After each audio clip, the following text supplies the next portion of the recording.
জামায়াতে ইসলামের আমির ডক্টর শফিকুর রহমান বলেছেন, দাঁড়িপাল্লা মার্কা এদেশের স্বাধীনতা ও সার্বভৌমত্বের মার্কা। নতুন বাংলাদেশ গড়তে হলে 12 তারিখ ভোটার মাধ্যমে 11 দলীয় জোটকে বিজয়ী করতে হবে।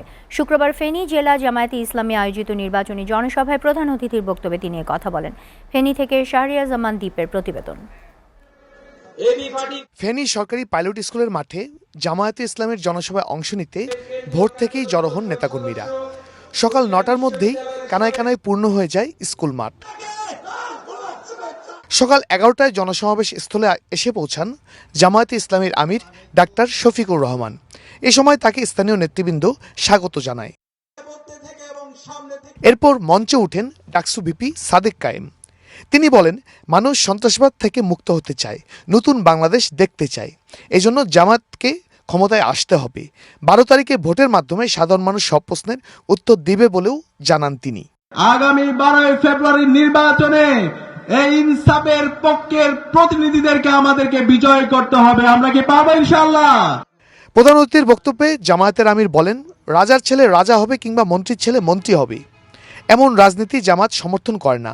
দলটির লক্ষ্য এমন একটি রাজনৈতিক পরিবেশ তৈরি করা যেখানে একজন রিকশা চালকের ছেলেও দেশের প্রধানমন্ত্রী হওয়ার স্বপ্ন দেখতে পারে। ক্ষমতায় এসে পিলকানার হত্যাকাণ্ড, বাংলাদেশ জামাতে ইসলামী নেতৃবৃন্দকে হত্যা, বিএনপির নেতৃবৃন্দকে হত্যা, আলেম উলামাকে হত্যা, সাংবাদিকদেরকে হত্যা, সিভিল সোসাইটির সদস্যদেরকে হত্যা, যারে ইচ্ছা হয়েছে তাকেই খুন করার মাধ্যমে খুনের রাজত্ব তারা শুরু করে। ফেনীবাসী, আপনারা ছিলেন আরো বেশি সন্ত্রাসের রাজ্যে এবং বংশানুক্রমিক সন্ত্রাস এটি অন্য কোনো জেলায় খুঁজে পাওয়া যায় না। বাট তারপরেও আপনারা প্রতিবাদ অব্যাহত রেখেছিলেন। আল্লাহ তাআলা এই দেশবাসীর যদি সেবা করার সুযোগ আমাদেরকে দেন, ফেনী ইনশাল্লাহ তার পাওনা পেয়ে গর্বিত হবে, ফেনী বঞ্চিত হবে না।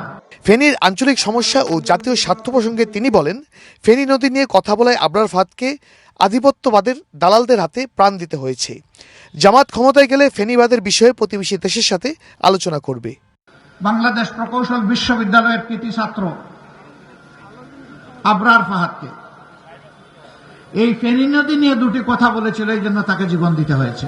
বক্তব্য শেষে প্রার্থীদের হাতে প্রতীক তুলে দেন জামায়াতের আমির। আইনজীবী আপনাদের শাহরিয়াজামান দ্বীপ, এসিটিভি, ফেনী।